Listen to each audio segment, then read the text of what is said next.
of functions. First one is what? Unformatted function. Second one is what? It's formatted input output function. Formatted input output, and second unformatted input output, and second one is what? It's formatted input output function. So unformatted input function means such functions where we don't use any kind of format specifier while taking input, and unformatted output unformatted output functions means such function where we don't use any format specifier while printing the output. Okay, so in unformatted input functions are getch, getchar, getche, and getch. These three are what? Unformatted input function, and one more function is there that is called getS. So these four are what? Unformatted input function, and unformatted output functions are putch, putchar, and puts. These three are what? Unformatted output function. Then next one is formatted input output function. Yes, so formatted input means function where we use some format specifier for taking input. That function is called as formatted input, and the function where we use format specifier while displaying the output, that function is called as formatted output. So your input function is scanf. Scanf is formatted input because here we use format specifier. And then output function is what? It's printf. ठीक है, output function क्या है? It's printf because print करने के लिए यहाँ पे भी in printf function we use different format specifier. So that is why these functions are what? Formatted output, and this scanf, this is what? Formatted input. Okay, and this getchar, getche, getch, getl, these are what? Formatted input function. All right, so we are going to discuss this one by one. So first we'll see all the four functions which is for unformatted input. Now getch, getchar, getche, all these three functions are specially made for char data type. Okay, get char के through भी आप character type का input दे सकते हो, gate ch के through भी आपको कैरेक्टर टाइप का ही इनपुट देना है, एंड गेट ch के थ्रू भी you can give input only and only of character data type. Okay, and again while using these functions you are not going to use any format specifier because these functions are specially made for what? For char data type. So you are not going to use different format specifier to specify कि get char के through कौन से type का input लेना है. Input is fixed, it should be of char type. Okay, तो starting के तीन functions ये character type के लिए हैं, and this last function, this is getS, where S stands for string. So with the help of this getS function you can take input of string type. Fine. Then the next one is what? Output function. Output में जो display होने के लिए, display करने के लिए use होते हैं. For example, putch and putchar and put. So ये putch and putchar, these functions are for character data type. To display value of char type, we use this putch and putchar. And puts function, this is specially used for string data type. किसके लिए use होगा? For string data type. String type की value को display करने के लिए. Alright, then the formatted input function is what? Scanf. So with the help of scanf, we can take input of int type, we can take input of character type, float type, and जितने भी different types के input है, that we can easily give with the help of scanf function. So that is why in scanf we have to mention, we have to specify the respective format specifier, because scanf के through आप integer भी value enter कर सकते हो, character, float, double string, all the type of value you can enter. So mentioning format specifier over there is required. That is why scanf is called formatted input function. And same printf में भी आप different type की value को print कर सकते हो with the help of printf, and you have to use different format specifier. That is why this is called as what?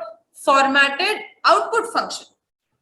Okay, formatted input and formatted output. So now we are going to discuss all the unformatted and formatted functions one by one.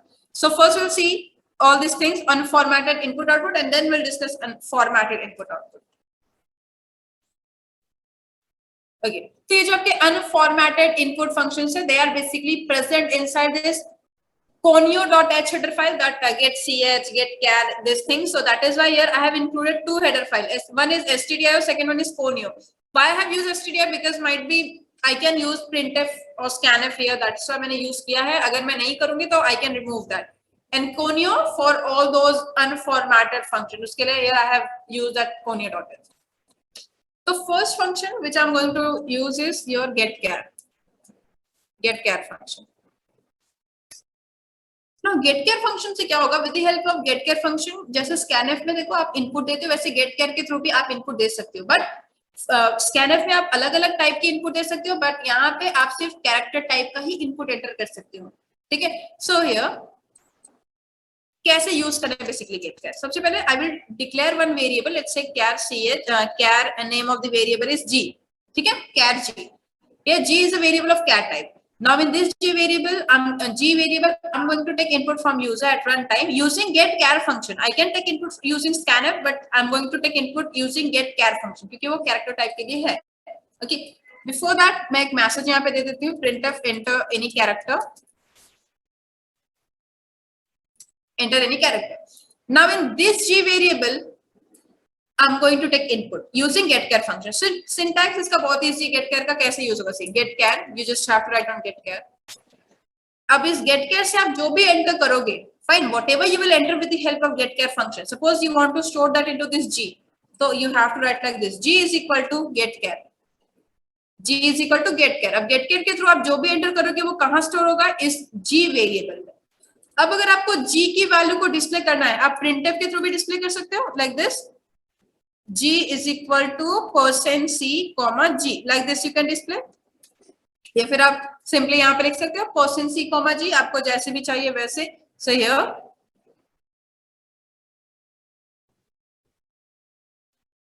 okay, the message. Okay, what is the error message? Can you tell me क्या error आया है यहाँ पे?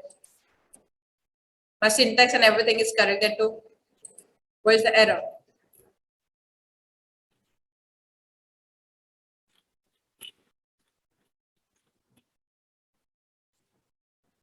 Yes, the spelling of printf is missing, so there is no function called printf. That's why I got this error. So this should be printf. Fine. Okay. The next. Now execute this. Yeah. Now see, enter any character.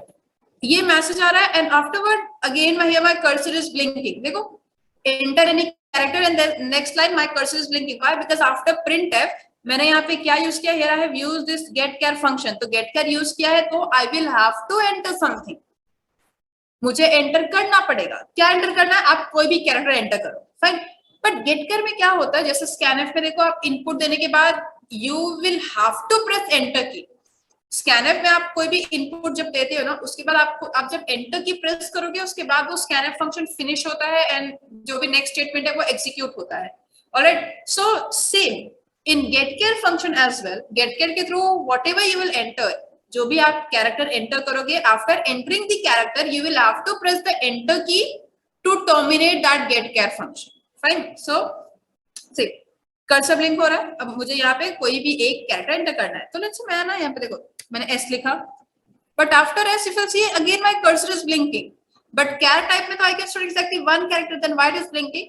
वही तो मैंने बोला, getChar function जब आप enter की press करोगे ना, at that time this function is going to be terminated. नहीं तो वो चलते रहेगा. See, आपने यहाँ पे सपोज आपने ऐसे पूरा एक मैसेज लिख दिया like this, still your cursor is blinking. So, but now you don't want to give any value. अब आपको कोई वैल्यू नहीं देना है, तो इस केस में क्या होगा? Now you have to press enter की so that getChar function finish हो और printf जो लाइन नंबर 8 पे आपने लिखा वो एग्जीक्यूट हो. So I will have to press enter key. See, here I am pressing enter key. क्या हुआ? I got this s message afterward. Why? Because getChar function के थ्रू आपने इतना बड़ा मैसेज पूरा क्या किया? एंटर किया. फाइन. और भी आप कर सकते हो, बट कैरेक्टर टाइप में कितने डेटा आप स्टोर कर सकते हो? Exactly one data. तो ये पूरा आपने जो सहयोग कॉलेज लिखा है ना, इसका सिर्फ ये जो फर्स्ट कैरेक्टर है सिर्फ वही स्टोर होगा जी में. Rest characters will get ignored. वो सारे के सारे कैरेक्टर्स क्या होंगे? पूरे इग्नोर होंगे. So that is why with the help of this getChar function you enter सहयोग college, but this g variable is going to hold only the first character, that is s. और फिर printf में आपने लिखा %c, g. g की value क्या है? s है. so that is why यहाँ पे स्क्रीन पे क्या डिस्प्ले हो रहा है? वो s डिस्प्ले हो रहा है. Okay, so this is what your getChar function. तो getChar में आप इनपुट जब देते हो, afterward you have to press the enter key. आपको enter की प्रेस करना है. सो दैट वो स्टेटमेंट एग्जीक्यूट हो और नेक्स्ट जो भी लाइन है वो क्या हो जाए, एग्जीक्यूट हो। तो गेट केयर के थ्रू आप मल्टीपल कैरेक्टर एंटर कर सकते हो, बट सिर्फ जो फर्स्ट कैरेक्टर है वही स्टोर होगा वेरिएबल में, rest characters are going to be ignore. क्यों? क्योंकि एक ही कैरेक्टर एक्सेप्ट होता है, दैट इज व्हाई। फाइन। उसके बाद जो नेक्स्ट फंक्शन है दैट इज योर, अच्छा ये जो प्रिंटफ हमने यूज किया है जी को डिस्प्ले करने के लिए, I can use here put char और put ch, unformatted output function. कैसे लिखना है? सिर्फ ऐसे पुट कैर, यहाँ पे सिर्फ जी वेरिएबल लिख दो, दैट्स इट। कोई फॉर्मेट स्पेसिफाइड नहीं, क्योंकि ये अनफॉर्मेटेड फंक्शंस है, सिर्फ लिख दो पुट कैर जी। जी की जो भी वैल्यू है, जो भी यूजर से आप लोगे वो जी में स्टोर होगा एंड पुट कैर के थ्रू डिस्प्ले होगा। जैसे मैंने यहाँ पे सब ये कुछ लिखा है, आई प्रेस एंटर की, सिर्फ ये जो फर्स्ट लेटर है वही जी में स्टोर होगा, वही डिस्प्ले होगा। राइट। देन इसके बाद जो नेक्स्ट फंक्शन है दैट इज योर गेट चे। अब देखो गेट चे में क्या होगा, तो यहाँ पे लिखो गेट चे। इसका भी सेम वही यूज है जो गेट कैर का है, बट डिफरेंस है इसमें। क्या डिफरेंस है? कर्सर ब्लिंक हो रहा है, मींस आपको कोई कैरेक्टर एंटर करना है। सपोज मैंने एंटर किया पी, ओके क्या हुआ यहाँ पे? I enter one time P but I am getting two time P, why? और फिर अपने आप फंक्शन भी यहाँ पे क्या हो गया? फिनिश हो गया। सी व्हाट हैपेंड, पहले आपका गेट cs फंक्शन के लिए कर्सर ब्लिंक हो रहा था, मैंने पी एंटर किया, फाइन। जो मैंने पी एंटर किया वो यहाँ पे डिस्प्ले हो रहा है, हियर यहाँ पे ये पी मैंने एंटर किया खुद से, और फिर वो पी कहाँ स्टोर हो गया? Into the G variable. Okay, मतलब जी में भी क्या है? पी स्टोर्ड है। तो गेट ch फंक्शन में क्या होता है, जैसे ही आप एक कैरेक्टर एंटर करोगे, जैसे you will enter one character, वो function will finish automatically, whereas in getChar function what happens, until unless you press enter key your getChar function is not going to be terminated, but getch में जैसे आप एक character enter करते हो, as you enter first character your getch function will get terminate and next statement after getch whichever you have written वो execute हो जाएंगे। Okay, तो इसके लिए गेट ch के थ्रू आपने p एंटर किया, वो p यहाँ पे डिस्प्ले हुआ, उसके बाद तुरंत ये फंक्शन एग्जीक्यूट हो गया। आपको कोई एंटर की प्रेस करने की जरूरत नहीं है कि वो फंक्शन फिर जाके स्किप होगा। एक कैरेक्टर से ज्यादा वो एक्सेप्ट ही नहीं करेगा value your get ch। Then next time execute होगा पुट कैर g। अब g में वैल्यू क्या है? p है, तो जस्ट आफ्टर दिस p ये वाला p क्या हो गया? डिस्प्ले। तो ये जो फर्स्ट p है ये आपने एंटर किया वो है, और सेकंड p वो पुट कैर के थ्रू डिस्प्ले हो रहा है वो है। तो पहला p गेट ch के थ्रू है, दूसरा p पुट कैर के थ्रू डिस्प्ले। ये डिफरेंस है गेट कैर और गेट ch में। गेट कैर में एंटर की जब तक प्रेस नहीं करोगे तब तक आपका वैल्यू एक्सेप्ट होगा, बट गेट ch में जैसे ही you enter first character function आपका अपने आप फिनिश हो जाएगा। Now the third function is what? Your get ch function. Next function is what? It's get ch. Now अब get ch में क्या होगा? get ch में क्या हुआ? जैसे आप एक कैरेक्टर एंटर करोगे अपने आप वो फंक्शन फिनिश हो जाएगा, ठीक है। अब get ch में क्या होता है? Again enter any character, again your cursor is blinking. Why? Because you have used get ch ना, तो get ch मतलब आपको इनपुट देना पड़ेगा, जैसे scanf है वैसे get ch है, बट get ch के थ्रू आप एक कैरेक्टर एंटर कर सकते हो। अब get ch में क्या नया है? get ch में भी जैसे ही आप फर्स्ट कैरेक्टर एंटर करोगे, as you will enter first character, आपका get ch फंक्शन क्या हो जाएगा? फिनिश। तो ये तो get ch में भी होता है ये same, yes. Then what is the difference in get ch and get ch? The difference is with the help of get ch आप जो एंटर करते हो दिखता है स्क्रीन पे। जैसे आपने get ch के थ्रू p एंटर किया, तो जब आपने एंटर किया तो वो p डिस्प्ले हुआ, प्लस put ch के भी थ्रू p डिस्प्ले हुआ। बट get ch के थ्रू जो भी आप कीबोर्ड से आप जो एंटर करोगे वो नहीं दिखेगा। पुट कैर या पुट ch के थ्रू जो डिस्प्ले करोगे सिर्फ वही विजिबल होगा। तो जो भी इनपुट आप देते हो with the help of get ch function वो कभी भी स्क्रीन पे विजिबल नहीं होता। For example enter any character, here I entered y, see मैंने y एंटर किया, क्या हुआ? प्रोग्राम मेरा अपने आप पूरा फिनिश हुआ। What happened? पहले ये मैसेज आया एंटर एनी कैरेक्टर, फिर मेरा कर्सर ब्लिंक हो रहा था, why? Because I have used get ch। तो गेट ch में मुझे इनपुट देना पड़ेगा, तो गेट ch के थ्रू मैंने y एंटर किया, बट जो मैंने y एंटर किया वो क्या? वो इनविजिबल है। ये जो गेट ch के थ्रू मैंने किया ना वो इनविजिबल है, वो दिख नहीं रहा है, दिखता नहीं है। बट y एक्चुअली मैंने एंटर किया है, और वही y इस g वेरिएबल में स्टोर भी हो गया है। तो y is basically stored in this g variable, fine. उसके बाद ये फिनिश भी हो जाता है गेट ch फंक्शन। अब आते हैं न्यू लाइन पे, next line that is put care. Put care में क्या लिखा है, जी, जी में आपने क्या एंटर किया, you have entered y in g, तो ये y डिस्प्ले हो रहा है किसके through, with the help of your put care function, ये पुट केयर के थ्रू डिस्प्ले हो रहा है। तो गेट केयर के थ्रू आप जो भी एंटर करोगे वो कभी भी स्क्रीन पे विजिबल नहीं होगा। अगर जैसे मैंने यहाँ पे पुट केयर नहीं लिखा होता ना, पुट केयर या फिर कोई भी प्रिंटफ स्टेटमेंट, तो जैसे जो भी कैरेक्टर आप एंटर करोगे वो तो कभी दिखता तो है नहीं, तो स्क्रीन पे कुछ दिखेगा नहीं। जैसे देखो एंटर एनी कैरेक्टर आया, now if I enter O, मैंने ओ एंटर किया बट वो दिखा नहीं, क्यों, क्योंकि गेट सीएच में कुछ दिखता नहीं है। तो अगर मुझे डिस्प्ले कराना है कि एक्चुअली मैंने एंटर क्या किया, उसके लिए यहाँ पे मैंने वो पुट कैर या पुट सीएच फंक्शन जो भी था वो मैंने लिखा। यहाँ पे पुट सीएच भी लिख सकते, पुट सीएच जी। तो अब पुट सीएच के थ्रू जो भी जी में स्टोर्ड है वो क्या होगा यहाँ पे डिस्प्ले। तो ये हो गया आपका तीनों function, get char, get CHE, put CH, put char and this thing.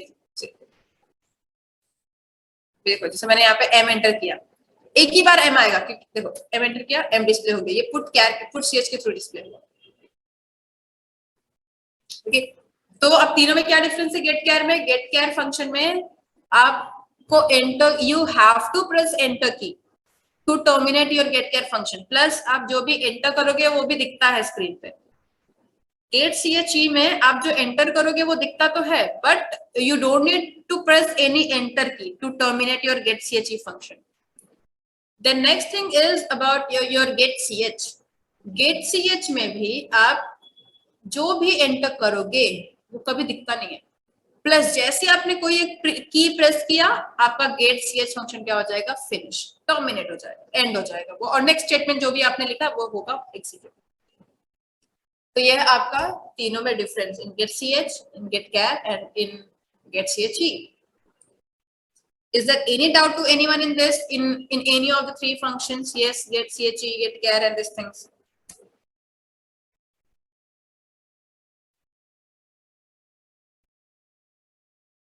Yes. Okay, fine. Okay. Then अभी जो अभी देखो अभी भी हमारे ना दो functions are still remaining. Those functions are your getS and putS. Again, very important. getS function and your putS function. तो अब ये जो getS function है ना, ये किसके लिए यूज होगा, ये स्ट्रिंग टाइप की वैल्यू के लिए यूज होता है। मतलब अगर आपको एक से ज्यादा कैरेक्टर किसी वेरिएबल में स्टोर करवाना है या फिर एक से ज्यादा कैरेक्टर डिस्प्ले कराना है, for that we use this function. तो अगर आपको स्ट्रिंग टाइप की वैल्यू यूजर से लेना है, you have to use gets function. Scanner भी आप यूज कर सकते हो, बट गेटस स्पेशली स्ट्रिंग के लिए बना है, जैसे कैरेक्टर के लिए उतने सारे फंक्शन है लाइकवाइज। अब पुटस से क्या होगा, और पुट से स्ट्रिंग टाइप की वैल्यू डिस्प्ले होगी, स्ट्रिंग क्या होगा, डिस्प्ले। और गेटस से क्या होगा, स्ट्रिंग टाइप की वैल्यू आप इनपुट ले सकते हो। फाइन। अब स्ट्रिंग मतलब क्या, एक से ज्यादा कैरेक्टर। जैसे अभी ये मैंने स्ट्रिंग लिखा है ना, स्ट्रिंग में कितने अल्फाबेट्स है, 1 2 3 4 5 6, तो ये स्ट्रिंग वैल्यू हो गया। ये वैल्यू में कितने कितने लेटर्स हैं, 1 2 3 4 5, 5 लेटर्स है, 5 कैरेक्टर्स है, सो वैल्यू स्ट्रिंग टाइप की वैल्यू हो गई। If I write my name, how many letters are there in my name, 5 letters, 5 characters, so this is my name is again what, it's a string type value. But आप जो variable बनाते हो क्या type का, जैसे अभी यहाँ पे आपने लिखा लेट्स से कैर n, इस n वेरिएबल में आप कितने डेटा स्टोर कर पाओगे, in n variable now you can store exactly 1 data. Why, because n का जो टाइप है it's not character, and character takes exactly 1 byte in the memory, so n can hold exactly 1 character. But if I want to store multiple characters in it, okay, can I store? No. Why? Because n it takes exactly 1 byte. 1 byte means 8 bits. So you can store ASCII value. You can store binary of one alphabet only in those 8 bits. Fine. तो second या third character के लिए कोई space remaining होगा ही नहीं. So that is why you cannot store multiple character. But if you want to store multiple character, then how you can do? See, after this n, as of now, this n is of char type. तो इस n में आप सिर्फ एक character hold कर सकते हो, only 1 character, correct. तो अगर मल्टीपल कैरेक्टर स्टोर करवाना है क्या करना पड़ेगा, यहाँ पे just after n means after variable name you have to put what, square bracket, this is called square bracket.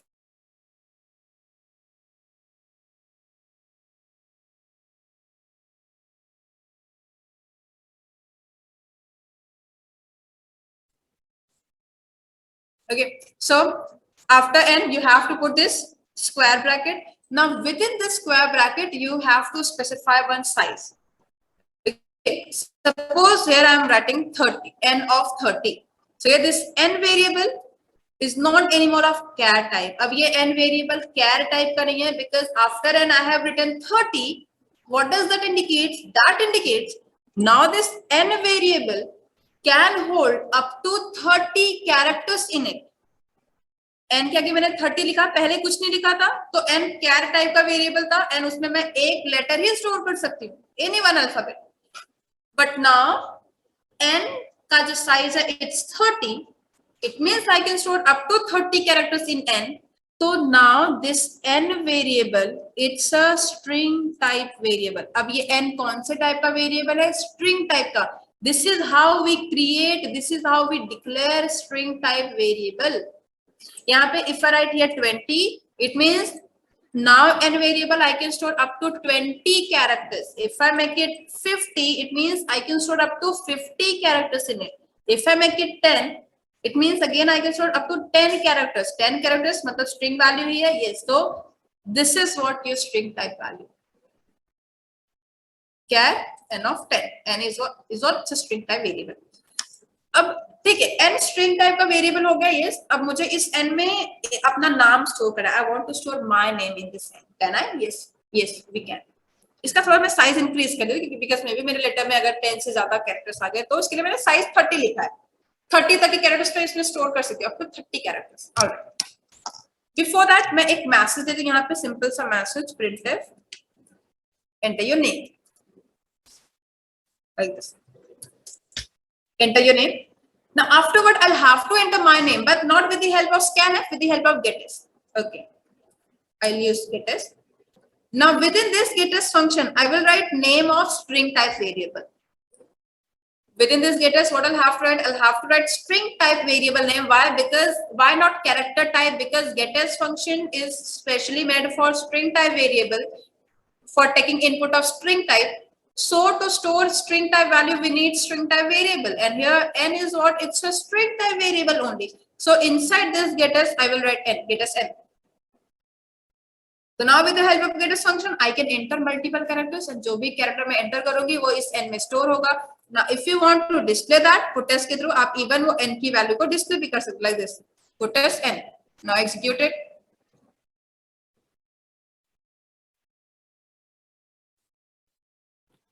Enter your name. Let's suppose here I'm writing name of the college. Okay, so yes, Sayog space college. Again here my cursor is blinking because I can even give more input. So if I want to terminate that getS function, how I can do? I'll have to press enter key in order to terminate that particular function. Fine. So as I'll press enter key, what is going to happen? This getS function will be terminated, and जो भी मैंने name store किया था, that Sahyog college, that will get stored into this n variable. And then puts के through whatever is there in n variable, that is going to be displayed. Okay. See, so your college, cursor is blinking. What do I need to do? I need to press enter key. As I press enter key, क्या हुआ? ये Sahyog college जो भी enter था, वो किसमें store हुआ? Into n variable. Fine. And then on line number 11, I have written puts n. तो puts के through क्या होगा? Puts means put string. String value display करने के लिए we use this function. तो n वेरिएबल में क्या स्टोर्ड है? दैट सहयोग college, which is a string type value only. तो पुट्स के थ्रू वो एज इट इज क्या हुआ? डिस्प्ले हुआ. Instead of this variable name n, instead of writing variable name, you can even right any message. आप यहाँ पे directly अगर आपको कोई वैल्यू डिस्प्ले करना है, एनी कांस्टेंट वैल्यू, आप वो भी यहाँ पे असाइन कर सकते हो. Now all the string type values are written in, yes, all the string type values are written inside.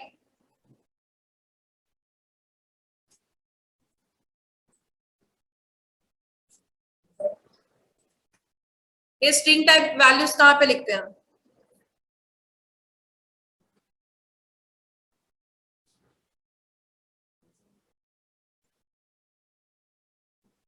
Yes, okay, Yogesh, very good. Inside double quotes, all the string type values are enclosed within double quotes. तो अगर आपको यहाँ, आप normally printf में भी आप जो message देते हो, hello world, good morning, good night and those things, again वो क्या है? String type values हैं. तो आप कहाँ पे लिखते हो? Inside double quotes, correct? So ये inside printf अगर आपको direct कोई string value display करना है, okay, so you have to write down those things inside double quote. So if I write here hello world inside puts, तो इससे क्या होगा, गेटस के थ्रू आप स्ट्रिंग वैल्यू एंटर करोगे, फाइन, और वो वैल्यू एन में स्टोर होगा, बट पुटस से हमेशा क्या डिस्प्ले होगा, hello world, because inside printf आप एन की वैल्यू को डिस्प्ले नहीं कर रहे हो, inside puts you have written hello world, तो हमेशा क्या डिस्प्ले होगा, हेलो वर्ल्ड ही आएगा. So here enter your name. अगर अब मैंने यहाँ पे अपना नाम एंटर किया, here I wrote my name, if I'll press enter key, what I'll get hello world. Why? Because in puts मेरा जो नाम है वो n में stored है, तो मैं को डिस्प्ले नहीं कर रही हूँ. What I'm displaying hello world message. तो puts के थ्रू क्या डिस्प्ले होगा, not hello world. Correct? Is it clear to you all this getS function, how to make string type variable, how to store value into it?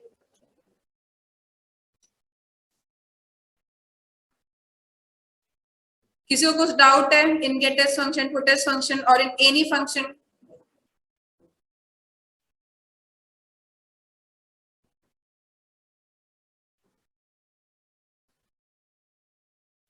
Okay, so these are what unformatted input output functions. So unformatted input functions are get ch, get char, get che, and this getS. Get che, get char, get che are specially meant for char type data, whereas this getS is for string type. Okay, then unformatted output functions were put ch, put char, and this puts. Put ch, put char are for char type, are to display char type value, and this puts is for string type value. And we are not going to use any kind of format specifier in these functions because ये specially किसी data type के लिए ही बने हुए हैं. That's it. Then these are what your unformatted input output function. Then next is what your formatted input functions. Formatted output function already we have discussed, that is printf. Fine. So formatted input function is what, that is scanf. But in scanf we have to use different format specifier based on what type of value you are taking from the user. अगर आपको integer value enter करना है, in that case we have to use %d or %i format specifier. For char we have to use %c, for string we have to use %s, fine, for float we have to use %m and so on. तो अब जिस type की value लोगे उसके accordingly you have to write down name of the format specifier inside scanf. Now how you basically practical में already I guess ये perform किया था, तो इसके और भी जो different variants of scanf that we are going to discuss. We have declared one variable z. Now this z variable is of integer type. So जैसे यहाँ पे आपने variable declare किया, what is going to happen? Some amount of memory will be allocated for this z. Fine. So this is suppose the memory block of z. Name of this location will be z, and again this will be having some address. Suppose 1001. This is what address of variable z. Now at runtime you don't want to initialize this z over there. On line number 6 पे along with declaration आपको initialize नहीं करना z को. Initialization in the sense कोई value assign नहीं करनी, initial value कोई set नहीं करना है z का. जो भी z की value है वो आपको अगर user से देना है, then here you have to use what, scanf function. So जैसे मेरा screen open होगा, output screen, what I want a message on my screen like enter value for z. तो वो मैसेज में कहां पे देखूंगी, inside printf what I'll write, enter value for z. Fine. अब इसके बाद क्या होना चाहिए, my cursor should blink so that I can give some input into z variable. Fine. So here I'll write scanf. Syntax is what, inside scanf double quote में आपको क्या लिखना है, you have to mention format specifiers. If you want to give 2 input, 2 format specifier will be required. 3 inputs, 3 format specifier will be required. 10 inputs है, then 10 format specifiers will be required. तो जितना input है उसके basis पे आपके यहाँ जो number of format specifiers है वो भी increase या decrease होंगे. After double quote you have to put comma. अब आप जो भी data enter करोगे वो कहाँ जाना चाहिए, variables के addresses पे जाके store होना चाहिए. So here after comma you have to write down this address of operator along with variable name. Address of operator along with variable name. अगर आपके पास आपको 2 डेटा स्टोर करना है तो 2 फॉर्मेट स्पेसिफायर यूज होंगे एंड प्लस 2 वेरिएबल भी required होगा. एक स्कैनफ के थ्रू आप मल्टीपल इनपुट एंटर कर सकते हो, नॉट रिक्वायर्ड. जैसे आप एक प्रिंटफ के थ्रू आप मल्टीपल वेरिएबल के डेटा डिस्प्ले कर सकते हो. So in the same way with the help of same scanf आप मल्टीपल डेटा भी एंटर कर सकते हो for different variables. Alright, now after this printf I'll use scanf because मुझे z वेरिएबल के लिए इनपुट देना है. तो what I'll write scanf. अब किसके लिए इनपुट देना है, फॉर वेरिएबल z. अब z वेरिएबल कौन से टाइप का है, z variable is of integer type. तो which format specifier will be used, %d form specifier. Now how many % I'll have to use? Exactly one. Why? Because मुझे सिर्फ एक input देना है, that is why. अगर मुझे दो input देना होता, how many % I'll use? I'll use 2%d. Okay, so here I'll simply use %d, comma. Whatever I will enter at this moment, कहाँ स्टोर होना चाहिए? Z वेरिएबल के, वो कहाँ स्टोर होना चाहिए? Z वेरिएबल के एड्रेस पे. So what I'll write here? Here I'll write address of, this is what address of operator.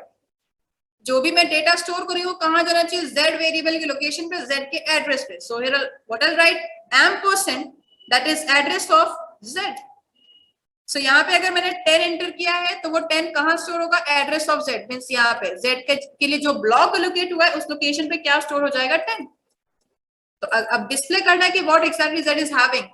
Proper format में डिस्प्ले करना है value of Z is this. तो कैसे लिखोगे? इनसे printf value of Z is %d. Instead of this %d, what you want? Instead of this %d, you want to display value of Z. So what you'll write? You will write here Z. So value of Z is %d. Now what exactly Z is having? Z is having 10. तो ये 10 कहाँ display होगा? Instead of this %d. तो screen पे क्या display होगा? Value of Z is 10. अगर मैंने 10 एंटर किया है तो, अगर मैं 30 एंटर करते हैं, 35 or 40 whatever, तो वो वैल्यू बेसिकली क्या होगा वहां पे डिस्प्ले. सो ये enter value for Z. Again देखो मेरा कर्सर ब्लिंक हो रहा है. If I write here 12, still cursor is blinking, right? ठीक है, मैंने एक और वैल्यू यहाँ पे एक डिजिट एंटर किया 3, still it is blinking. Why? Because scanf function अभी भी execution में है. So if I want to terminate the scanf function so that next time execute हो, तो what I'll have to do here? जैसे get char को हमने finish करने के लिए कुछ की प्रेस किया था, तो in the same way अगर scanf को भी फिनिश करना है, then what I'll have to do? I'll have to press what? The enter key to terminate my scanf statement. So here this 23 will be 123 is going to be stored into Z variable. So Z की value हो गई 123. Then line number 10 पे I have written value of Z is %d, Z. Now Z की value क्या है? 123. तो ये 123 कहाँ डिस्प्ले होगा? Instead of this %d. In the same way अगर आपको कैरेक्टर टाइप की भी वैल्यू यूजर से लेनी है, fine. Let's say here I have taken one more variable char ch. अब यहाँ पे Z की वैल्यू डिस्प्ले होने के बाद वापस मेरा कर्सर ब्लिंक होना चाहिए सो दैट मैं कैरेक्टर टाइप के लिए इनपुट दे सकूं. तो इसके बाद मैं मैसेज दूंगी enter any character. Fine, enter any character /n.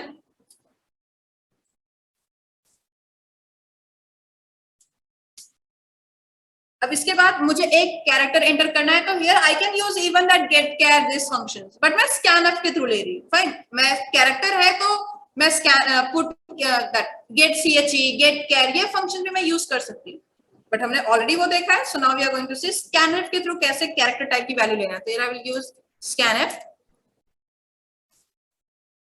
कितनी वैल्यूज देनी है? Exactly one value of char type. तो form specifier will be %c, comma address of जो भी आप कैरेक्टर एंटर करोगे वो कहां जाना चाहिए? ch वेरिएबल के एड्रेस पे. So address of ch.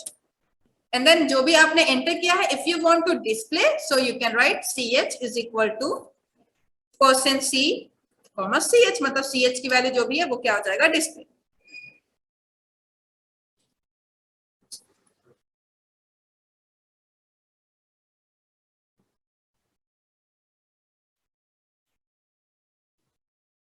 Enter value for Z आया यहाँ पे, enter value for Z. Now if I enter 32, ये स्कैनफ, ये लाइन नंबर 10 पे है हम, ठीक है. आई प्रेस एंटर की, क्या होगा?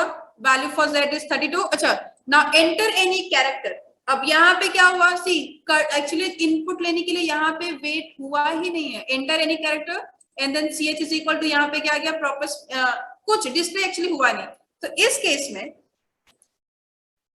क्या होगा? सी यहाँ पे जब हमने Z के लिए इनपुट दिया, तो Z के बाद इनपुट देने के बाद क्या हुआ? हमने जब एंटर की प्रेस किया, तो हम जब कोई भी की प्रेस करते हैं ना, तो वो एज अ डेटा स्टोर हो जाता है, वो भी एज अ डेटा कंसिडर होता है. तो जब मैंने एंटर की प्रेस किया तो वो भी as a data, as a character जाके स्टोर हो गया. कहाँ पे? इस ch वेरिएबल में. इसके लिए ch के लिए इनपुट लेने के लिए हम कर्सर वाला ब्लिंक किया ही नहीं. तो CH के लिए ना हमेशा ये इश्यू होगा, आप जब कैरेक्टर टाइप लिखोगे तो हमेशा ना एक्चुअली ये प्रॉब्लम होता ही है कि आप जब कोई स्पेस दे दोगे या फिर जैसे आप कोई एंटर की प्रेस करोगे ना, तो कैरेक्टर टाइप के लिए आप जो इनपुट ले रहे हो वो स्किप हो जाता है। इसके लिए आपको क्या करना, एक फंक्शन है यहाँ पे जो मैं डिटेल में प्रैक्टिकल सेशन में मैं एक्सप्लेन करूंगी, अभी के लिए ये देख लो, f standard input output stdin। Now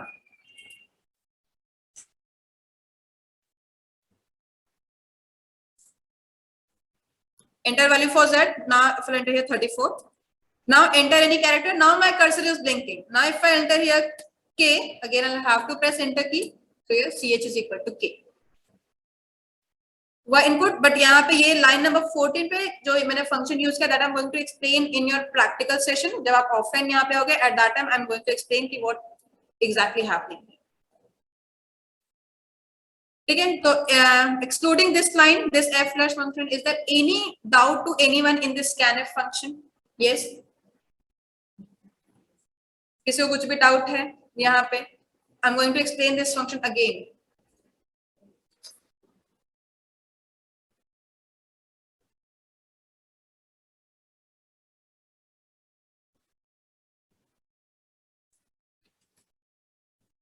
Okay, fine. Okay, then ending the session. We'll see you all tomorrow in the next lecture. और वहाँ पे भी अगर time मिला, then we are going to discuss this function again, this f flush, because this one is important.